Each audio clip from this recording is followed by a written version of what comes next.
Have you ever noticed how some people reply late? Not because they don't care, but because they're thinking.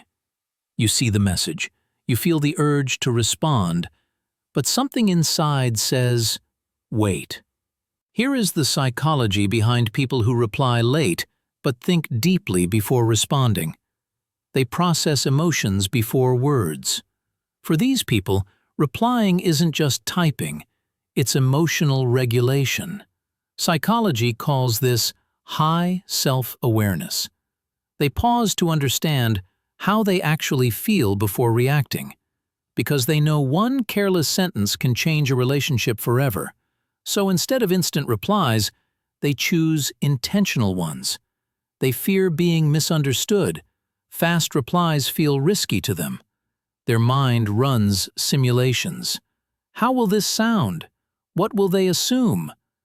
This is linked to social cognition and deep empathy. They don't just hear words, they hear tone, subtext, and emotional consequences. So they slow down, not to ignore you, but to protect the connection. They are naturally introspective thinkers. Some brains are wired for reflection. Psychologists call this high cognitive depth.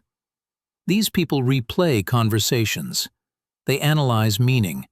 They search for the most accurate response, not the fastest one. Silence becomes part of their thinking process. To them, a delayed reply is a sign of respect, not disinterest. They value emotional accuracy over social speed. In a world addicted to instant replies, they refuse to perform. They don't respond just to be seen. They respond when they're ready to be real. This often appears in people with strong emotional boundaries and inner independence.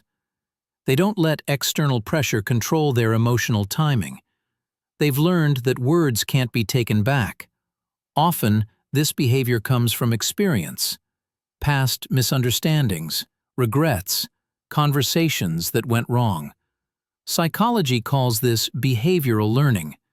They've learned silence can be safer than rushed honesty. So they choose depth over speed. Here's the truth. People who reply late but think deeply are not cold. They're careful. They're not distant. They're deliberate. They don't talk to fill space. They speak to create meaning. If you are one of them, stop apologizing for your pace. Depth was never meant to be rushed. And if this felt uncomfortably accurate, you're not alone. Subscribe for more psychology that explains what you always felt but never had words for.